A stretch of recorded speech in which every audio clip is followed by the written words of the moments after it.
Hi, my name is Karleen, and I am a grateful member of Al-Anon Family Groups. I just want to thank you all for having me here. It's just such an honor and a privilege, and I enjoy meeting the people and learning. And when I come to these events, Bill mentioned that we sat there and listened, and I always learn something. If I ever reach a point where I'm unteachable, I'm afraid. I don't ever want to be unteachable, and I so enjoy these. And I do have to say that one of the first things I learned before I ever even got here. And what I learned from Bill. And I will explain this, but JR got, I don't know if it was a text or an email, and he said, here's a picture of Bill, and he'd like a picture of us. And I went, oh, okay. And he said, that way he can recognize us at the airport. And I went, oh, I don't ever have to hug a stranger on the sidewalk at the airport again. And it was so funny because my story, what happened to me is I was the Al-Anon chairperson for an AA event.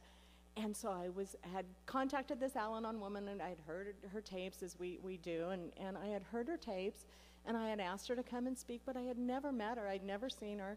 And I go to the airport, and I see this woman on the sidewalk, and she looks at me, and I look at her, and we smile, and, you know, it was like that commercial. We run, and we hug each other, and I go, I hope you're Jessica. I had no clue. I didn't know who she was. But it was that bond. It was that look in our eyes. It was that we had something in common before we ever even met. But really, honestly, when I said, I hope you're Jessica, I was really hoping she was Jessica. So I don't ever have to do that again. I learned that I can send somebody a picture, and I can get their picture.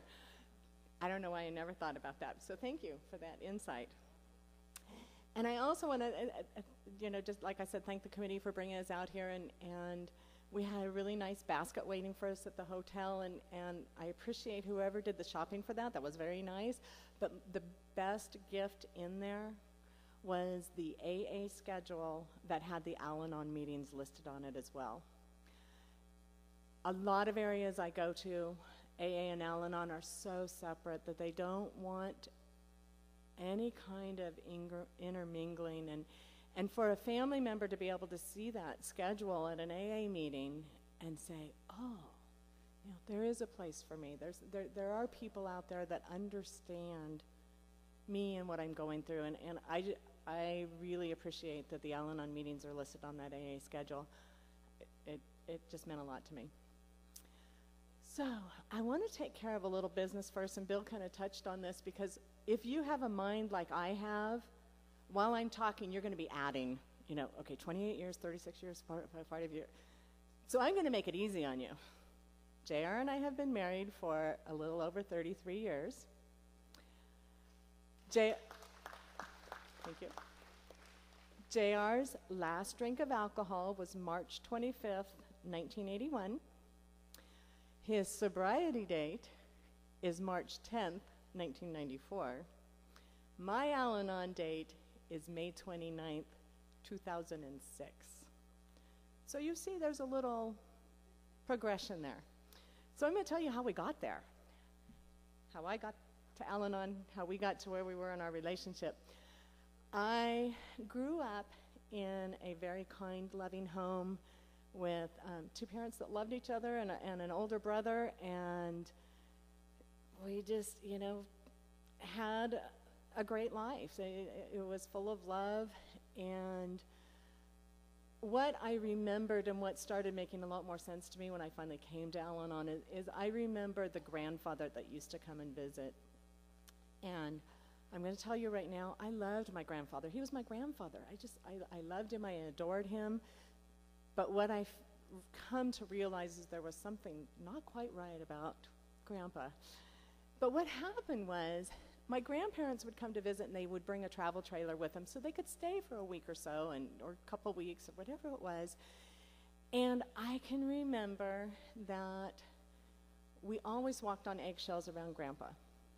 We watched what Grandpa wanted to watch on TV, and of course that was the day, the years of only one TV. We watched what Grandpa wanted to watch on TV. We talked about what Grandpa wanted to talk about. We ate what Grandpa wanted to eat. We basically walked on eggshells around Grandpa. And the house, it was like we would wait for that moment. And that moment was a fight. There was always a fight. And so, to this day, I think maybe my grandma started the fights so that my grandpa would leave, but, I can't swear to that. But at some point, there would be that fight. And it almost always happened. There'd be that fight, and my grandpa would say, I can't stand you people. I'm going out to my trailer. And he'd walk out the door, and the house would just go. And it would change. And like I say, I loved my grandpa. What I didn't know at the time, I knew a little bit. My mom had called my grandpa an alcoholic many times, but I didn't really know what that meant. And what I knew at the time is my grandfather was an alcoholic and had gotten diabetes. And he would go out to the trailer and drink vodka and eat chocolate chip cookies. And so he was just as happy having that as we were, the fact that now things had changed. So things in the home had changed. So what I learned from that is you act differently. You do things differently because you don't want to rock the boat. So I grew up, and my brother was only 18, 19 months older than I was, and so we had a lot of friends in common, and we went out and partied together in high school. And I have these vivid memories of walking out the door and my mom standing in the doorway and telling my brother, I don't want you to grow up to be an alcoholic like your grandfather. And we go out the door. I don't ever once remember her saying, I don't want you to grow up and marry an alcoholic like your grandfather. I don't know that I would have followed the advice anyway, but I don't remember ever hearing that. So what happened for me is I went off to college. I moved, was only 2 hours away from where my parents lived, but I went off to college and was going about my life, and I was a pretty good girl. I didn't cause very many problems, and what I remember about my childhood, and nobody made me be a certain way, but there was something about me that said I needed to make everybody happy. I was the little entertainer. If there was anything going on, I'd dance, or I'd play music, or I'd do something that would entertain people, because then they'd be happy, and I wanted to make people happy, and I don't know if that's, maybe there's an Al-Anon gene, I don't know what it is, but there was something that made me believe that that's the way I needed to be from a very early age, and if there was any kind of conflict, I needed to be the mediator, we're all just going to be happy here, can't we just all get along. So I went to college. And while I was at college, I had these friends, and they said, we've been hanging out with these guys, and, they're a lot of fun. You ought to come with us. I said, well, okay, what are you doing? Well, we're just going to the pizza parlor. I said, oh, okay, I can go to the pizza parlor. So I get to the pizza parlor, and JR is there. And he decides that because I'm the college girl, I looked considerably younger and different than I do now, obviously, and he decided that he needed to fix me up with his friend. Now, I've never met JR, so why he decides he needs to fix me up with his friend, I don't know. I tease him all the time, I know you sent me with him so that I would hate him and like you. That convoluted, there had to be a reason.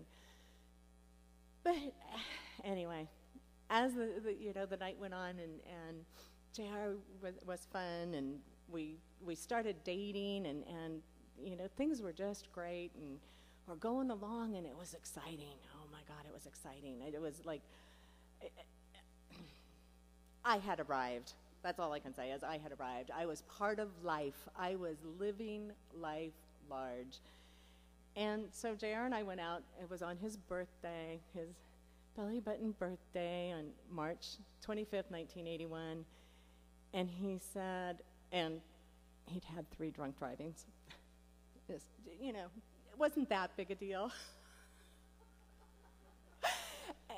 And he decided to ask me to marry him. And he didn't tell any of this story earlier. I said, you left me with all the housekeeping.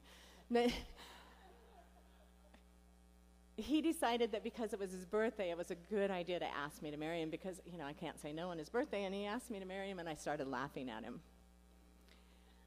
He says, when he tells this part of his story, is when a person laughed at him at that time, the outcome was never good. His first reaction was to knock me off the bar stool. Of course, we would be sitting on bar stools. But he decided that that probably wasn't a good way to get me to marry him, and he said, you know, why are you laughing? And I said, a person would be a fool to marry you. And I meant it. I meant it with all my heart. I mean, I'd spent all this time with him, but I said, you know, I don't want to live like this. I'm just having fun, you know. And so he says, what do I need to do? He says, what do I need to do to get you to marry me? And I said, you need to stop drinking. Because at that time in my life, his drinking was my problem.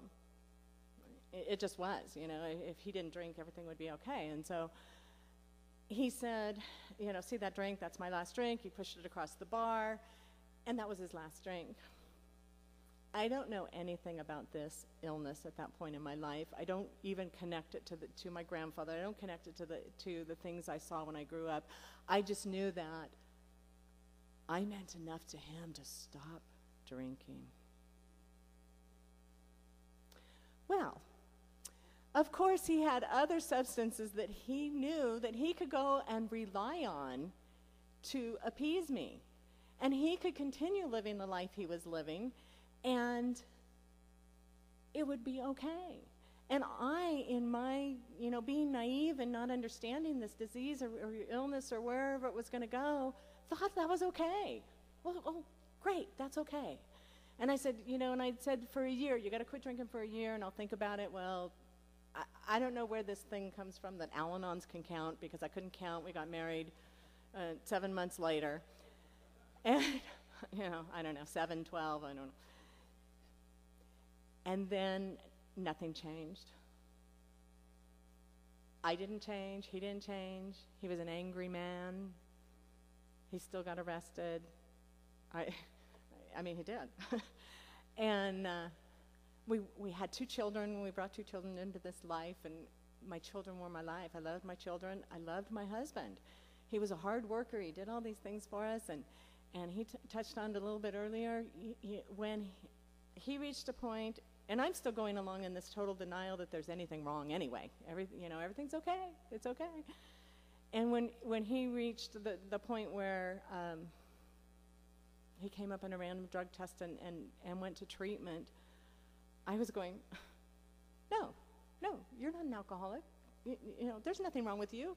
We have a house, we have 2 kids, we have 2 cars, we have, you know, you've had the same job for 19 years, you know. No, you know, that's not what an alcoholic looks like to me. And again, I still can't even reference what my grandfather looked like to me, this man that I adored growing up. I've got no concept. My mind cannot differentiate the true from the false. My mind doesn't know what's going on. So I became actually very grateful for the fact that he went to the treatment center. I hated it at first. I did. I mean, I'm just going to tell you, I hated it. You're abandoning me. How can you leave me? And, you know, I've got these 2 small kids. I called one of the counselors at the treatment center, and my kids were crying, and I was crying, and I'm going, what do I do? And he just needs to take care of himself. And I'm going, no, you don't understand. I have 2 kids. I've got bills. I'm trying to continue to live my life, and you don't understand. So as it turned out, I was very grateful when he came home from the treatment center that his life was changing, because I believed that as long as his life changed, my life would be okay. He was my problem. His problems were my problem, and if he was okay, I would be okay. So I thought, okay, now we've started this new journey, you know. So each time he changed or did something different, I thought I was going to be okay. I took no responsibility for myself. It was if he would be okay. And so we went on living this life, and some of this is going to be a little bit out of order, but I was very grateful that he had gotten this program and that he had a God in his life, and that left me time to control and manage and manipulate everything else, because I still had no idea what was going on in my own life.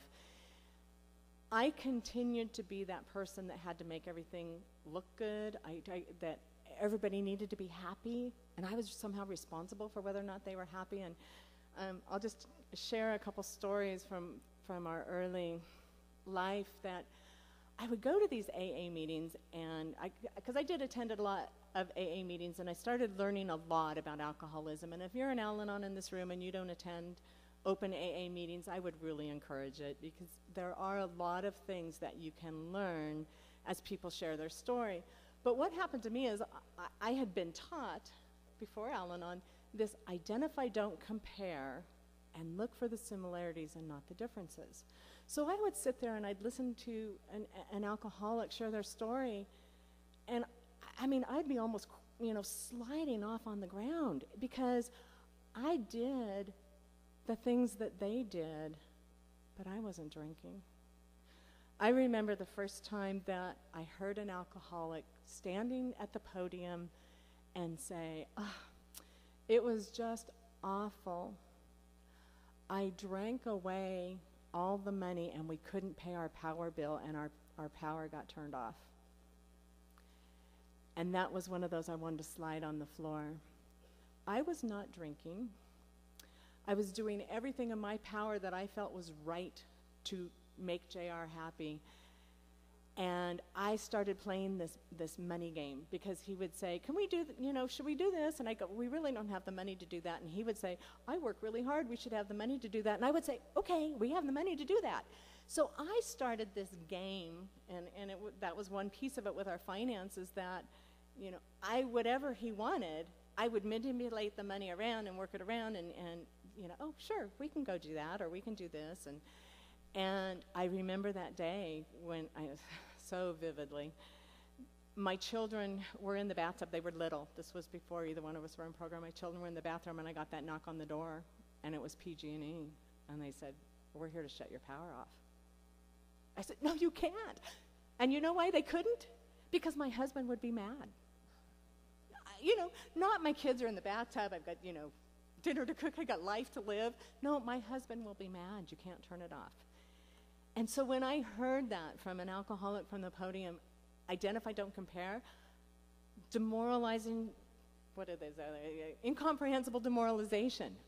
I mean, I'm not drinking, and I am destroying our life. And I don't know how to stop. I don't know how to change it. And I just know that I have to do everything in my power to keep him happy and the other people around me happy, because if they're okay, I'm okay. I have no sense of being okay from the inside out. No sense of responsibility for how I feel. It's if you are okay out there, then I'm okay. I'm okay in here. Such delusion. So anyway, that's where I started hearing some of these similarities and not the differences, and thinking, how did I do these things? How did I get to this point? How did I live my life this way when, there's nothing wrong with me? It's him. So he was in the program, and he talked earlier about this crash he had, and there was a time in my life, maybe I'm not supposed to talk about it, when he would stand at the foot of the bed and he would say, "Oh, sorry. Today's the day." He says, "I'm going to go to work and I'm going to wreck that truck and I'm not going to come home." And I would have these two babies, well, they weren't babies then, but two young children in the house, and trying to live my life, and I have no program. And I thank God all the time, because there was some grace of God in that I was able to say, "I love you, and I'll see you tonight." And he'd walk out the door, and I wouldn't know if I was going to see him tonight. And I don't even know why I went down that road. I'm sorry. It was really hard. But again, I had no program. I had nothing that showed me that I could be okay no matter what. And I thank God for that grace of God that I was able to get through that time. But things went along, and I'm still controlling and managing and manipulating and doing all those things I didn't know I was doing. And he met up with the people that he met up with, and I watched his life change. And I watched his sponsee's life change. And something really scary happened to me. I started saying, I want what those alcoholics have. So what I knew is I didn't belong in the room of Alcoholics Anonymous, and I had been to an Al-Anon meeting. They told me to go to Al-Anon, or somebody did. I don't even know where it came from. Somebody had told me to go to Al-Anon when he first got sober, and I went to Al-Anon, and my perception of that first meeting, now I have no idea what happened at that meeting. I'm going to tell you what my perception of that meeting was. My perception of that meeting was there was a woman there that was going for a job interview. And she was talking about going to this job interview, and she didn't know what to say, and she didn't know what to wear. So we went around the room, and everybody told her what to do and what to say and what to wear to the job interview. And I went, I'm not looking for a job. I've got 2 children that I don't want to leave behind. And I want them, to be taking care of them. And how is whether or not this woman gets a job going to help me in my situation? And again, I really want to clarify that. I don't know if that's really what they said, but I do know that that's what I heard. So after the meeting, JR had been going to some AA meetings, and because of our logistics, he had taken the kids to some AA meetings. And so I asked one of the women, I said, I have these 2 young kids. I couldn't afford a babysitter. I didn't want to leave them a babysitter. If I bring them coloring books, can they come and sit in the meeting? And they told me, absolutely not. Your children do not belong here. And for the mother that I am, Bill talked about my granddaughter, and for the mother I am, it's don't exclude my children. And I said, why? And they said, well, they might see somebody here they know. They might see a teacher. They might see somebody from school, and so they can't be here. Well, what happened right after that was there was a woman that was going to the AA meetings, and she worked at the school where my daughter worked, and she worked out on the playground. And my daughter would come home, and she'd say, at recess, I ran right out there, and I got my special hug. And then my daughter would go play. And for me, that told my daughter had a safe person at school that understood and loved my daughter, and it wasn't an issue. And so I got this fear that, why is it an issue in one place and it's not an issue in another place? And so I didn't go to Al-Anon for quite some time. But when this change started happening in our lives, and I knew that there needed to be a change from within me, I did seek out Al-Anon. I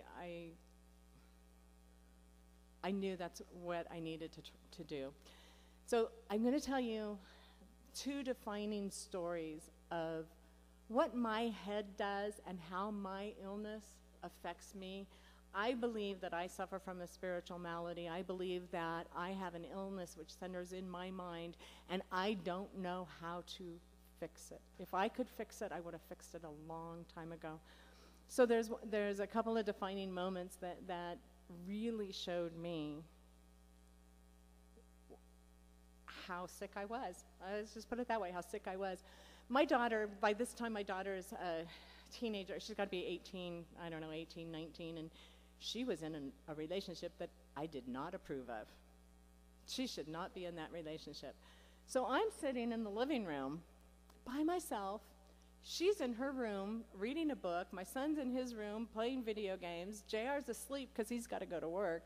And I'm in the living room having a conversation in my head about this relationship that she has and how horrible this relationship is, and she shouldn't be in this relationship. Peaceful, quiet house except for in my head. So I'm going to take care of that. I go storming down the hallway. Nothing provoked me except for my own head.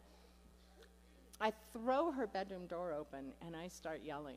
And I'm not really a yeller. Very few times. Even my children will tell you there's very limited times that I was yelling.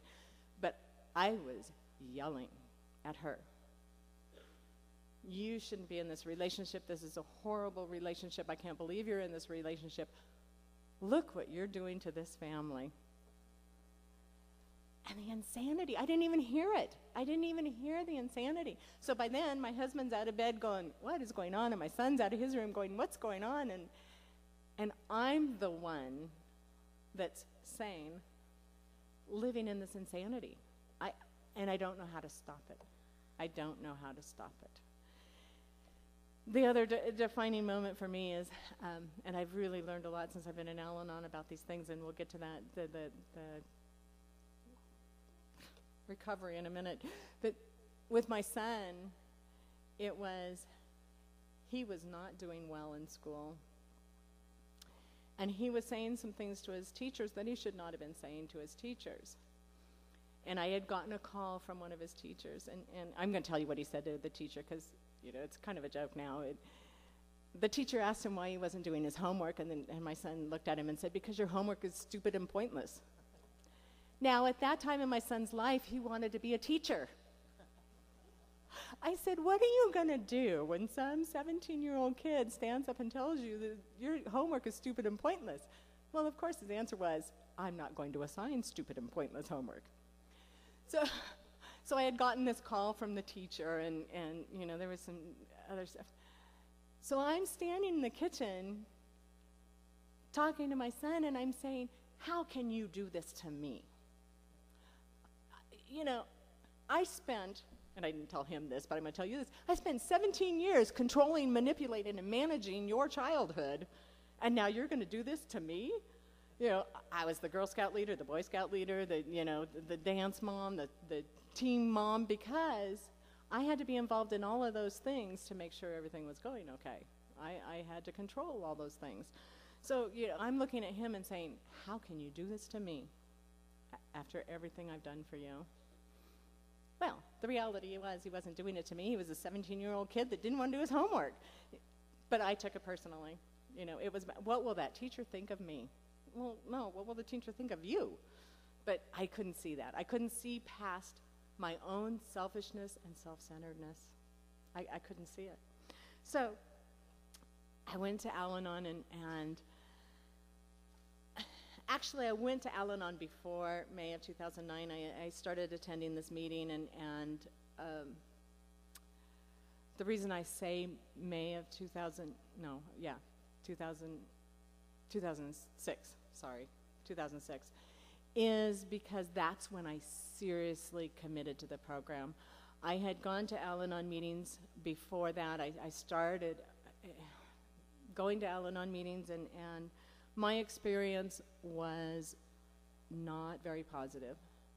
I searched out meetings and tried different meetings, and I would hear things like, for example, it was a step study, and we'd have the book open and people would be talking, and I'd hear, when I do the fourth step, I'm going to, and I would hear, if I ever do a third step, it's going to be like this. And I'm thinking, what are you talking about? How can I gain something from somebody telling me what they think it's going to be like? They didn't have any experience with it. So then I tried another meeting, and because they said, try different meetings, and I went to another meeting, and I'm hungry. I've seen the change in my husband. I've seen the change in his sponsees. I'm hungry. I'm tired of hurting, and I don't know how to stop hurting. And now I know I'm hurting from the inside. I know it's not those things on the outside that are making me hurt, but I don't know how to stop. How do I stop that?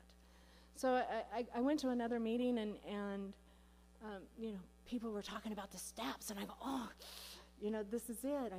This is going to be, this is my home. This is where I need to be. And I'd listen to somebody, and they'd be talking about the steps, and I'd go up to them after the meeting, and I'd say, I'd really like to talk to you. I really am looking for a sponsor.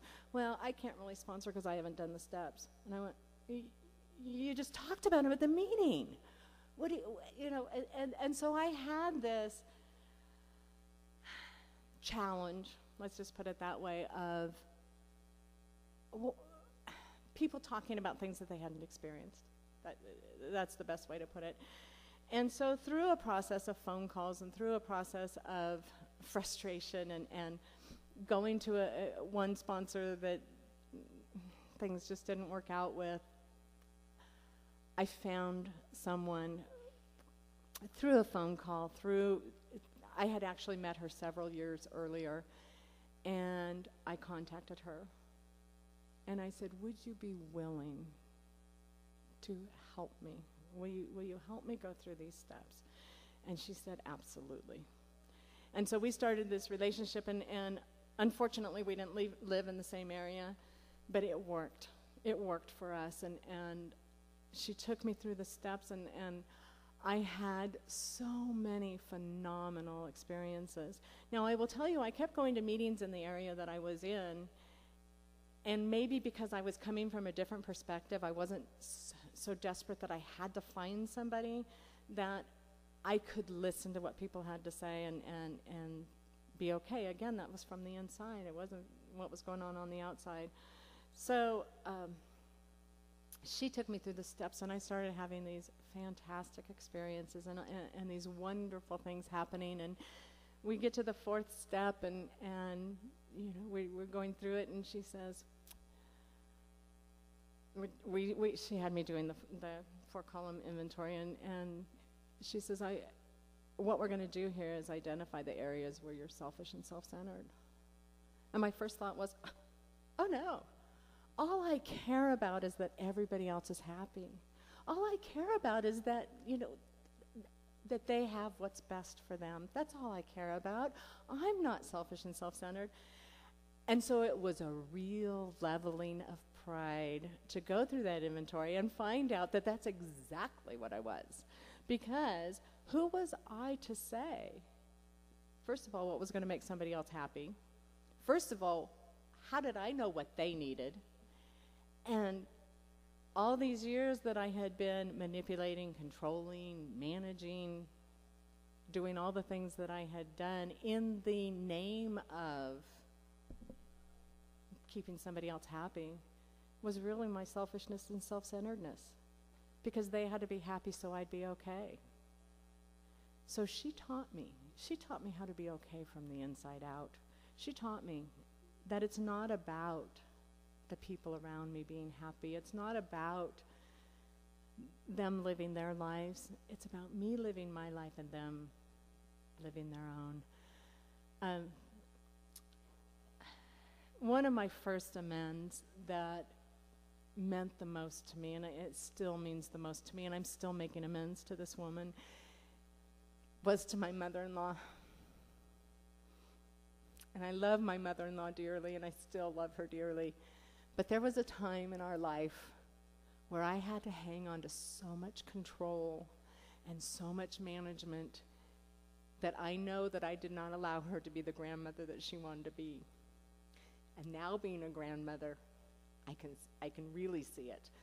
So I made those amends to her of, you know, I'm sorry I never let you be the grandma you wanted to be. And, you know, we hugged and cried, and, you know, she says, I love you and I love your children. And I know she does. I know she never stopped loving me, and I never stopped loving her, but I knew that I had somehow kept a piece of that from her. So now, Bill mentioned that we have this grandbaby in our life. She's going to be 1 year old tomorrow.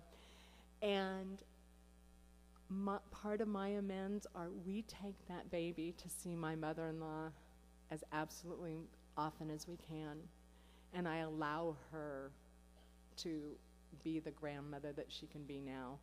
And anything that I cheated her of when my children were little, I try to allow her to have now. And that's one of the ways that I'm making amends, is allowing her to have that relationship with our grandchild, her great-grandchild.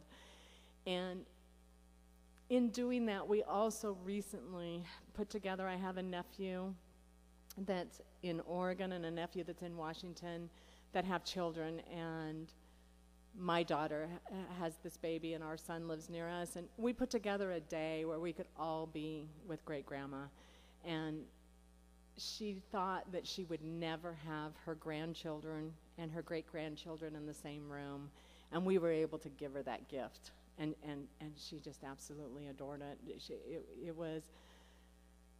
It meant everything to me to be able to see her have that joy and have that time, and once again remind me that it's about giving this to other people. It's about sharing. It's not about this selfishness, self-centeredness that I lived with for so many years. Okay, so I went to Al-Anon, and my life started changing, and it was changing from the inside, as I said, and it wasn't about what was going on outside me, and there was a couple of, I have those defining moments of the insanity in my life, in my own head, and then I get those moments of, this is what it's like. This is how people who don't have this going on in their head live like. And I have this story. I worked, we live in the mountains. I think JR mentioned that. We live on these windy mountain roads, and I only live 15 minutes from where I work. But in that 15 minutes, you go in and out of cell service. It's better now, but you go in and out of cell service. And I had this particular day that prior to Al-Anon, of course, I think I mentioned this, I had to fix everybody's problems. And in Al-Anon, I learned I didn't have to fix anybody else's problems. So I got this phone call, and it was from one of our kids, and it was the problem of the day, whatever it was. I don't even know what it was. And I said, oh, okay, I love you very much, and I'm sure you'll work this out. I'll talk to you later. Get a call from the second child. Whatever that, and I can't remember what order it came in, but whatever the problem of the day was. And I said, oh, I'm sorry you're going through that. I really love you, and I'm sure you're going to work it out. Now, this is 15 minutes. JR calls, and something had gone on at work or his radio, or I don't even know what it was, and he starts lighting into me, and not into me, but this is what's going on. And I said, wow. I said, I just got calls from both of our kids with their problems, and then I get a call from you. And he said, oh, I'm sorry, you must be having a bad day. And that, it just clicked, and I went, no, my day is absolutely wonderful. I'm sorry the rest of you are having a bad day. Because there was a time in my life, if they had a bad day, I had a bad day. I didn't know how to do it any different. I felt responsible if they had a bad day. And so it was like, that's one of the gifts I got from Al-Anon is I can have a good day whether they're having a bad day or not. And it was just this light bulb of, no, I'm not having a bad day. Thank you very much. So, okay, so life has gone on. I got into service. I've been a group rep, a district rep, and what I found was that what I really like is that heart-to-heart working with another person who's suffering. And that's where I like to spend my time. I like to spend my time working with people, being a part of the fellowship, being a part of the program, and sharing what's been so freely given to me. And I can't put into words. My daughter got my son, my husband talked about our son's accident. He had a really tragic accident. No, he was not drinking. We don't know what happened. There was on these mountain roads, about a mile from our house, this woman crossed the double yellow line and hit him head on. They were both in full-size pickups. The result was not good. It happened on April 16th of 2009. See, I can't even keep the date straight. 2009. My daughter got rid of that guy I didn't like. Didn't have anything to do with me, but and by this time she had a new relationship, and he was involved in our lives and spent a lot of time with us at the hospital, and they decided to get married.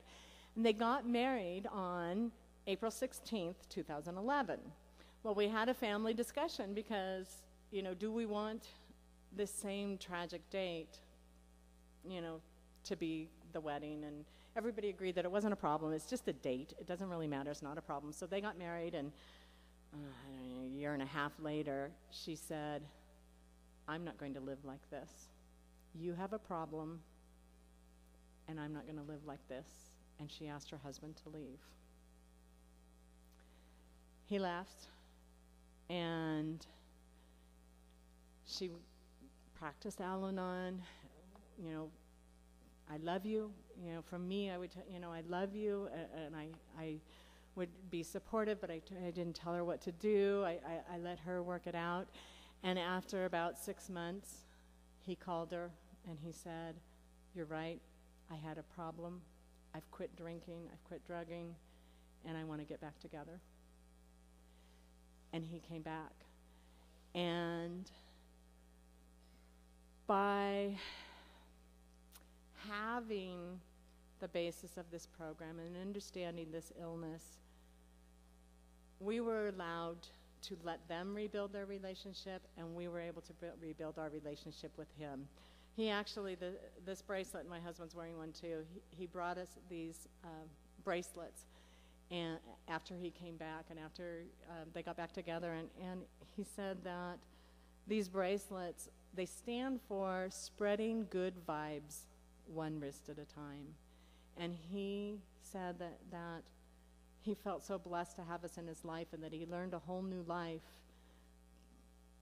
that he wanted us to have these. He wanted it to be a part of, to show us what it meant to him. And so by being an example, not by telling him what to do, not by telling my daughter what to do, not by telling anybody else what to do, by being an example, by sharing love. Somebody asked me, what would you say sums up your ability to be married for 33 years? And I said, I think it's what it talks about in literature and the other program. It's patience, tolerance, kindness, and love. And if we just accept each other and love each other, things can happen. And I know that's not true in every case, but I know that I had to learn patience, tolerance, kindness, and love, and let everybody else find their own path. So I am very grateful to be here. I'm very grateful to be a member of this program, and if I can share anything with you, it's just the love I feel inside, and the peace of knowing that I don't have to live like that anymore, and that it wasn't anybody else's fault I lived like that, and it's not anybody else's joy that I was able to recover. It was through my own work. So thank you.